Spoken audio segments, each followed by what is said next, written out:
ಇಂದು ನಾನು ನಿಮ್ಮೊಂದಿಗೆ ಭಾರತದ ಕೈಗಾರಿಕಾ ಭೂದೃಶ್ಯದಲ್ಲಿ ಅಳಿಸಲಾಗದ ಛಾಪು ಮೂಡಿಸಿದ ವ್ಯವಹಾರ ಉದ್ಯಮಿಯ ಸ್ಫೂರ್ತಿದಾಯಕ ಕಥೆಯನ್ನು ಹಂಚಿಕೊಳ್ಳಲು ಬಯಸುತ್ತೇನೆ. ಟಾಟಾ ಗ್ರೂಪ್ನ ಮಾಜಿ ಅಧ್ಯಕ್ಷರಾದ ರತನ್ ಟಾಟಾ ಅವರು ನಾವೀನ್ಯತೆ, ಲೋಕೋಪಕಾರ ಮತ್ತು ನಾಯಕತ್ವಕ್ಕೆ ಸಮಾನಾರ್ಥಕ ಹೆಸರು.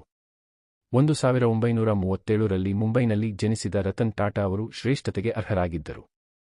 ಟಾಟಾ ಗ್ರೂಪ್ನ ಸಂಸ್ಥಾಪಕರಾದ ಜಮ್ಸೆಡ್ಜಿ ಟಾಟಾ ಅವರ ಮೊಮ್ಮಗನಾಗಿ ರತನ್ ಚಿಕ್ಕ ವಯಸ್ಸಿನಿಂದಲೇ ವ್ಯವಹಾರದ ಜಗತ್ತಿಗೆ ಒಡ್ಡಿಕೊಂಡರು. ಆದಾಗ್ಯೂ ಯಶಸ್ಸಿನ ಪ್ರಯಾಣವು ಸವಾಲುಗಳಿಲ್ಲದೆ ಇರಲಿಲ್ಲ.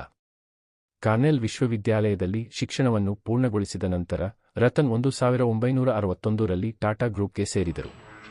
ಅವರು ಟಾಟಾ ಸ್ಟೀಲ್ನ ಅಂಗಡಿ ಮಾಡಿಯಲ್ಲಿ ತಮ್ಮ ವೃತ್ತಿಜೀವನವನ್ನು ಪ್ರಾರಂಭಿಸಿದರು, ಅಲ್ಲಿ ಅವರು ಬ್ಲೂ ಕಾಲರ್ ಕಾರ್ಮಿಕರೊಂದಿಗೆ ಕೆಲಸ ಮಾಡಿದರು.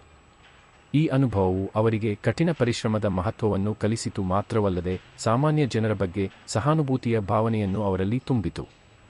ಟಾಟಾ ಗ್ರೂಪ್ಗಾಗಿ ರತನ್ ಅವರ ನಾಯಕತ್ವ ಕೌಶಲ್ಯ ಮತ್ತು ದೃಷ್ಟಿಕೋನವು ಆರಂಭದಿಂದಲೂ ಸ್ಪಷ್ಟವಾಗಿತ್ತು.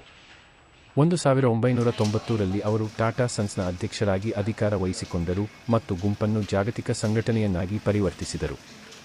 ಅವರ ನಾಯಕತ್ವದಲ್ಲಿ ಟಾಟಾ ಗ್ರೂಪ್ನ ಆದಾಯವು 40 ಪಟ್ಟು ಹೆಚ್ಚಾಗಿದೆ ಮತ್ತು ಅದರ ಲಾಭವು 50 ಪಟ್ಟು ಹೆಚ್ಚಾಗಿದೆ. ಆದರೆ ರತನ್ ಟಾಟಾ ಅವರ ಯಶಸ್ಸಿನ ಕತೆ ಕೇವಲ ಸಂಖ್ಯೆಗಳ ಬಗ್ಗೆ ಅಲ್ಲ, ಇದು ಅವರು ತಮ್ಮ ವೃತ್ತಿಜೀವನದುದ್ದಕ್ಕೂ ಎತ್ತಿಹಿಡಿದ ಮೌಲ್ಯಗಳ ಬಗ್ಗೆ. ಅವರು ಯಾವಾಗಲೂ ವಾಣಿಜ್ಯ ಲಾಭಗಳಿಗಿಂತ ಸಾಮಾಜಿಕ ಮತ್ತು ಉದ್ಯೋಗಿ ಕಲ್ಯಾಣಕ್ಕೆ ಆದ್ಯತೆ ನೀಡಿದ್ದಾರೆ. ಅವರಿಗೆ ಭಾರತದ ಅತ್ಯುತ್ತಮ ಅಧ್ಯಕ್ಷ ಎಂಬ ಬಿರುದನ್ನು ಗಳಿಸಿದ್ದಾರೆ. ರತನ್ ಟಾಟಾ ಅವರ ಕಥೆಯ ಅತ್ಯಂತ ಸ್ಫೂರ್ತಿದಾಯಕ ಅಂಶವೆಂದರೆ ಲೋಕೋಪಕಾರಕ್ಕೆ ಅವರ ಬದ್ಧತೆ. ಅವರು ಶಿಕ್ಷಣ, ಆರೋಗ್ಯ ರಕ್ಷಣೆ ಮತ್ತು ವಿಪತ್ತು ಪರಿಹಾರ ಸೇರಿದಂತೆ ವಿವಿಧ ಉದ್ದೇಶಗಳಿಗೆ ಲಕ್ಷಾಂತರ ಹಣವನ್ನು ದೇಣಿಗೆ ನೀಡಿದ್ದಾರೆ. ಅವರ ಲೋಕೋಪಕಾರಿ ಪ್ರಯತ್ನಗಳು ಭಾರತ ಮತ್ತು ಪ್ರಪಂಚದಾದ್ಯಂತ ಲಕ್ಷಾಂತರ ಜನರ ಜೀವನದ ಮೇಲೆ ಗಮನಾರ್ಹ ಪರಿಣಾಮ ಬೀರಿವೆ. ಹಾಗಾದರೆ ರತನ್ ಟಾಟಾ ಅವರ ಸ್ಫೂರ್ತಿದಾಯಕ ಕಥೆಯಿಂದ ನಾವು ಏನು ಕಲಿಯಬಹುದು? ಮೊದಲನೆಯದಾಗಿ, ಕಠಿಣ ಪರಿಶ್ರಮ ಮತ್ತು ಪರಿಶ್ರಮದ ಮಹತ್ವವನ್ನು ನಾವು ಗುರುತಿಸಬೇಕು. ರತನ್ ಅವರ ಯಶಸ್ಸಿನ ಪ್ರಯಾಣ ಸುಲಭವಾಗಿರಲಿಲ್ಲ, ಆದರೆ ಅವರು ಎಂದಿಗೂ ತಮ್ಮ ಕನಸುಗಳನ್ನು ಬಿಟ್ಟುಕೊಡಲಿಲ್ಲ. ಎರಡನೆಯದಾಗಿ, ನಾವು ನಮ್ಮ ಮೌಲ್ಯಗಳು ಮತ್ತು ತತ್ವಗಳಿಗೆ ಆದ್ಯತೆ ನೀಡಬೇಕು.